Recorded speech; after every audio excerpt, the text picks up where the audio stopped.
Un peu contrarié en saison. On a trouvé les champignons d'automne en plein été. Et on n'arrive pas à trouver les champignons d'été et d'automne à l'automne. Normalement ici, on devrait trouver des cèpes. On n'arrive pas à en trouver, mais pour quelle raison? Alors là, moi je ne peux pas vous le dire. Je sais que personnellement, effectivement, la saison a été contrariée par des grosses pluies au mois de juin. Et elle a été contrariée aussi par juillet et août qui a été très humide. Seulement ce qu'il faut savoir, c'est que malgré le temps qu'il fait, on a eu des grosses poussées de champignons d'automne. Donc fin juillet, par surprise, nous avons une grosse poussée de trompettes de mort. Trompettes de mort qui normalement arrive à octobre. Fin septembre-octobre. Donc nous avons profité de la situation puisque nous avons fait des mets, nous avons fait des belles galettes aux trompettes de mort, nous avons fait beaucoup de plats autour de ce champignon. Et après, juste avant, on va dire le mois d'août fini, vers le 15 août, qu'est-ce qui s'est passé? Trompettes chanterelles en grande quantité, surtout dans le Trièves. Parce que si on regarde bien, ailleurs il n'y en a pas eu. Nous avons été un petit peu nous renseigner sur l'été dernier. Il n'y en avait pas derrière Luce-la-Crotte, il n'y en avait pas à Vennes, mais il y en avait dans le Trièves. Donc ce qui fait que, effectivement, on a eu la chance de pouvoir voir des tapis, on va dire des tapis, puisque on était à genoux pour simplement les émerveiller au départ, les ramasser, et après à la maison faire des plats culinaires. Car on n'est pas ici pour vendre, on est ici pour en profiter. Nous sommes ici une société mycologique, mais surtout gastronomique. Donc savoir que les trompettes chanterelles ont poussé fin août, ça a été un intérêt pour nous, parce qu'on ne l'a pas loupé la poussée. Par contre, on voulait avoir la poussée de cèpes aujourd'hui même. Bah regardez bien, des cèpes, il n'y en a point, à part quelques petits cèpes ridicules, qui, bon, on va pas dire ridicules, mais d'une espèce moyenne, qui ont poussé. Mais le cèpe, le vrai cèpe, lui n'est pas présent. Et c'est ça qui est important. Le résultat et surtout la réponse de la nature. C'est pas à nous de le dire, c'est la nature qui va le dire elle-même. Donc aujourd'hui, on a la chance, quand même, d'avoir eu quelques mycologues et quelques mycophages, puisqu'on appelle ça les gens qui mangent des champignons, pour le ramassage, pour la détermination. Alors c'est bien simple, on va commencer par le bas. Donc là, on a un marasme des bois. Le marasme des bois est un peu piquant. Et c'est vrai que c'est pas obligé que le marasme des bois soit vraiment très bon culinairement. Après, on passe à un cèpe. Bon, enfin, c'est pas un cèpe, c'est un bolet. C'est la famille des bolets. Le cèpe, il faut savoir, c'est une détermination locale. Le cèpe, c'est une détermination qui vient de la région de Bordeaux. Car les gens qui, à l'époque, cueillaient les vignes avaient donc la priorité d'entretenir les cèpes de vigne. Et quand ils allaient aux champignons, ils s'apercevaient que le champignon important qui était le Boletus edulis avait un gros pied. Alors eux, au lieu de l'appeler bolet, parce qu'ils ne savaient pas comment ça s'appelait, oh tiens, j'ai un cèpe, tiens. Ça ressemble à un pied de vigne, parce qu'il avait des gros pieds. Et c'est de là qu'est arrivé le mot cèpe. Et ce qu'il faut savoir, avant tout, c'est que si vous parlez à un japonais, un américain ou un russe, le cèpe, il ne connaît pas. Par contre, Boletus, bolet, il connaît. Car c'est la détermination internationale vue du mot latin. C'est le latin qui fait que c'est la référence. Sachez bien ceci. Donc là, on est passé donc au deuxième, c'est-à-dire un Boletus. Et celui-là, c'est le Boletus chrysanthéron. Chrysanthéron est un champignon comestible moyen puisqu'il est un peu gluant à la poêle, mais surtout, il se reconnaît surtout à son port léger au pied et il a des marques qui rougissent au toucher. Ici, vous avez un autre champignon qui n'est pas du tout la même famille, c'est un lépistat. Alors c'est un lépistat gris qui a été longuement donné comme comestible, mais qui on s'est aperçu qu'il donnait quand même quelques problèmes au point de vue indigestion. Du marasme, on est passé au Boletus, après on est passé au lépistat, Et maintenant, nous passons à un champignon qui est très connu de la région, c'est le pied de mouton. Alors le pied de mouton a une détermination assez facile. C'est que quand nous retournons ce champignon, il a des aiguilles. Donc il fait partie des ignomes. Ignome, en latin, ça veut dire aiguille. Pied de mouton. Alors pourquoi pied de mouton? Je ne sais pas. Je ne peux pas vous annoncer, ça serait vous mentir de vous donner une détermination du pied de mouton. Moi je sais qu'il s'appelle pied de mouton en termes vulgaris, mais par contre en termes latins c'est ignome rependum.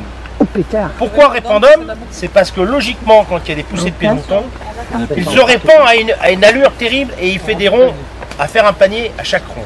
Oui, ben... C'est pas aujourd'hui, mais bon, c'est pour ça qu'on l'appelle rependum. Au-dessus vous avez ici un lactaire. Alors le lactaire il fait du lait. Alors je ne sais pas si vous allez le voir d'ici, mais il fait un lait blanc.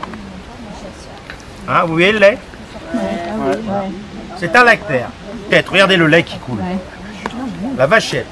Alors c'est un champignon de médiocre comestibilité, mais qui en Savoie fait fureur. Oui, parce qu'il se trouve en quantité, et avec ce champignon, ils font des gratins de première qualité, avec un mélange bien entendu de fromage et puis de crème fraîche. Du lactarius qu'on est passé là, on passe au cortinaire. Alors en cortinaire, voilà, ça c'est le cortinaire bleu des chambarans. Ce cortinaire, bon je ne vais pas vous dire le nom latin, c'est un peu rébarbatif, mais toutes les cortinaires ont une cortine. C'est-à-dire une espèce de voile qui est au pied et qui fait comme une toile d'araignée. C'est de là qu'on reconnaît les cortinaires. Là on a encore un petit lactaire ici qui est de la même famille de l'autre. Ici on arrive à ce qu'on appelle un fusipès. Regardez bien le pied, il est en forme de fuseau.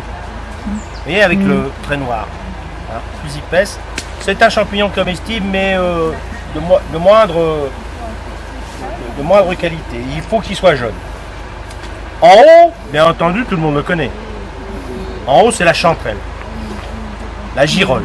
C'est le même nom? C'est pas le même nom, par contre, c'est la même détermination. Girole et chanterelle, c'est la même chose. Là, c'est pareil. Girole, c'est un mot vernaculaire, c'est un mot qui vient de France.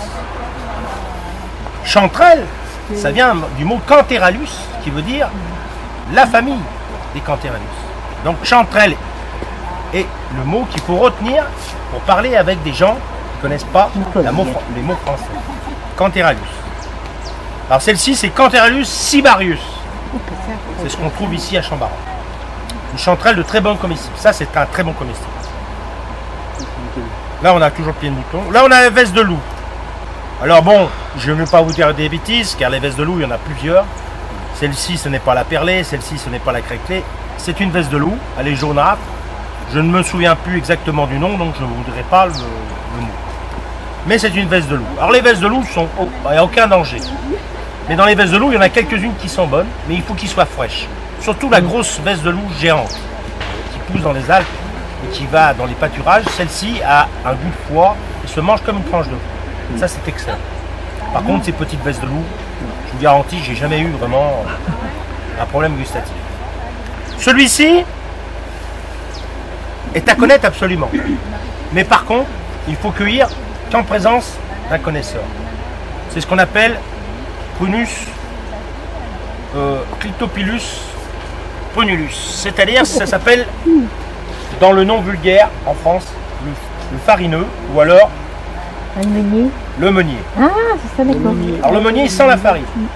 Je vais vous le faire sentir. Vous allez voir, il sent la farine. Voilà. Il sent très bien la farine. Mais ce qu'il faut faire très attention avec ce champignon, c'est que... Non. C'est une autre famille. Ce qu'il faut savoir, c'est que ce champignon doit être cueilli qu'en présence de quelqu'un qui connaît. Pourquoi? Car le Prunus a une priorité, c'est qu'il sent la farine et qu'il attire le bolet. Par contre, il est presque similaire à un autre qui est toxique grave, c'est ce qu'on appelle le Clitocybe bord des routes. Celui-ci aussi sent la farine, mais il n'a pas les lames de la même façon. celui que je vous ai passé là, Il a les il a lames des roses. lames qui est un peu rosées, tandis que l'autre, il a des lames grises, blanches à grises. Alors c'est vrai que quand vous êtes en forêt et que vous êtes sur une lisière, et que vous êtes là, vous dites « Oh, ça sent la farine, c'est des meuniers. » Mais non, c'est peut-être Donc pas on des les meuniers. ramassera pas. Si vous n'avez pas vérifié les lames, puis en plus de ça, il faut s'y connaître. Donc, moi, à mon avis, étant président d'une société mycologique, ne ramassez pas ce champignon sans ma présence ou sans la présence d'un grand déterminateur ou de quelqu'un qui connaît bien. Donc attention à ce champignon. Bravo Robert. Voilà. C'est le seul qu'on a trouvé. C'est Robert. Alors là, c'est une sous-famille de bolets, ça s'appelle des Lexinum. C'est Robert qui l'a trouvé. Et le bolet orangé est comestible, mais bon, il faut qu'il soit jeune. Car quand il prend de la vieillesse, il est gluant. Mais il est jeune là, non? Ah bah oui. Là, il est jeune et impeccable. On peut le prendre. Hein. Touche pas. On dit il en est combien? Donc là, on est dans une famille un peu spéciale, c'est dans les mycènes. Bon, c'est pas de mycène pur, mais par contre, c'est un mycène qui sent quand même la rave, il sent le radis. Sentez-le, vous allez voir, ça sent un peu la rave. C'est dans les mycènes. Hein. À ne pas confondre avec un autre qui, lui, est comestible, c'est le Lactaria, Lactaria métistina. Ça, c'est des comestibles, mais ceux-là, ça sent vraiment la rave. Sentez, comme le navet. Hein? Frottez-le. Frottez-le avec les doigts. Ici qu'a senti le navet. Ça sent la rave. Voilà. Bon, donc ce champignon est à exclure de la poêle. Hein. Ah, en plus, ça se Vous mange mettez pas. ça dans la poêle, c'est foutu. Hein, ça sent, faut pas ramasser. Hein, ça sent. Il faut faire très attention dans ces petits champignons. De toute façon, tous les petits champignons que vous ne connaissez pas, ne ramassez pas. Pour quelqu'un qui fait de la mycologie au départ et qui va en mycologie Moi j'en mets pas beaucoup parce que je rappelle qu'elle aime pas, je m'en mets pour la moi. combativité et la détente, ne ramassez uniquement ce que vous connaissez et mangez uniquement que ceux que vous connaissez. Ça, c'est impératif. Ou alors, si vous ramassez quelque chose que vous ne connaissez pas, amenez-le à un pharmacien ou à un mycologue confirmé. Là, vous avez la famille des polypores. C'est très joli, c'est beau, mais bon, c'est pas comestible, mais c'est très beau. C'est très décoratif. Ensuite, vous avez un autre bolet, un bolet un peu, un genre de bolet des bouleaux. Et ce bolet, c'est un lexinum aussi, mais il n'est pas consommable non plus. Ah bon? Non, il se mange, mais il se mange, non, il n'est pas dangereux. Ah. Mais C'est de c'est navet. vraiment du gras, comme ça. ouais, non, c'est vraiment du gras. Ah, ça pue. Donc là, on a vu aussi la famille des polypores. On l'a vu tout à l'heure à la loupe, hein, les gens l'ont vu à la loupe. Ça fait toujours des nids d'abeilles. Ce qui est différent avec le pied de mouton, qui lui a des igmes, des pics. Celui-ci a des pics, donc c'est un igme. Celui-ci a des nids d'abeilles, c'est un polypore.